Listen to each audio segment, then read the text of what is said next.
Hey everyone, it's Tony from Mr. T's Toys, the place to review and discuss vintage and modern toys and geek out over fandoms from today and yesterday. And today I thought I would bring out some of my Apocalypse figures. This is a villain that the X-Men would battle, starting with the original X-Men that formed X-Factor. And he's just been a favorite of mine since I was a kid.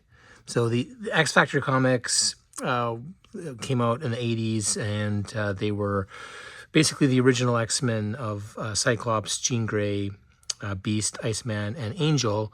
They had all left the X-Men and then started doing their own thing, and that was called X-Factor. And I believe it was in 1986, it was X-Factor number 5, which was the first appearance of Apocalypse. And his name, they say, is Sabanur. So he's basically one of the first mutants ever, and he grew up in ancient Egyptian times. And his powers, so he's a mutant, so his powers are immortality. And he's got total control over his molecules in his body. So he basically can transform himself, change his density. He can grow in size, all kinds of cool things like that.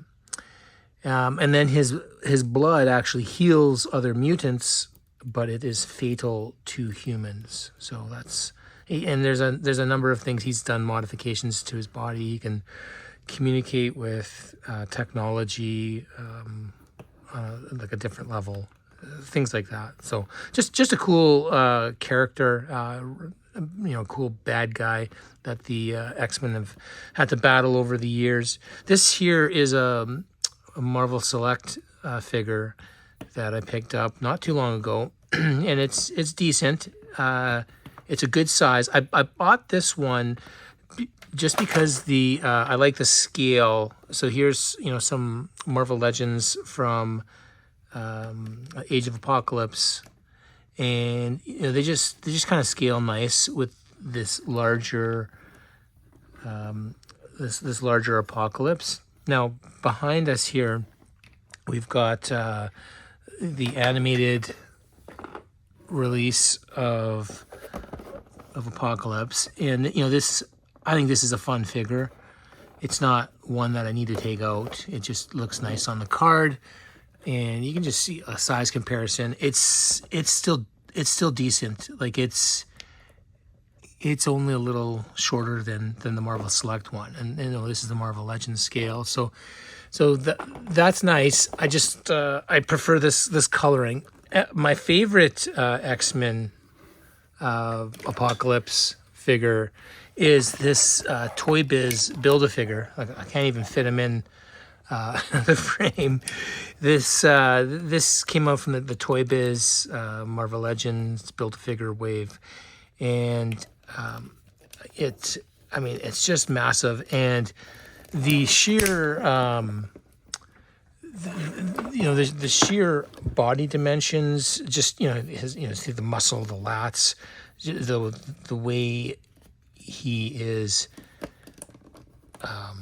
put together is just this. For me, this is the Apocalypse, the version of Apocalypse from the comic books and from those early days. This is just what I see when I think Apocalypse. It's this one here. So 100%, this is my favorite Apocalypse. He's massive. I mean, he's just absolutely huge. You see, like Wolverine barely goes up past his knee. So this is a beaut of a figure. But for some of my dioramas, this one fits in nicely as well. So really fun character. Been happy that he's been in the comic books for so long, and happy that we've got different offerings on the toys. Even there was the X-Men Apocalypse movie that came out not too long ago. It was okay. The movies that sometimes I feel when they make it live action, certainly in the X-Men movies, something's been missing. Something just doesn't translate that well over to live action, with two exceptions, Deadpool 1 and 2. And so I'm very excited for the Deadpool and Wolverine movie that should be coming out soon, to see how, if they can continue that on now that they're part of the MCU. But for now, I'm happy that, I've got these Apocalypse in my collection here. Very, very happy to have these at Mr. T's Toys, and I think I'll definitely pick up more versions of Apocalypse if they keep making them. There's a few that I don't have in my collection, so there's still many that I can add. I hope you enjoyed this video, and if you did, please like and subscribe. And if you already are subscribing, thank you so much.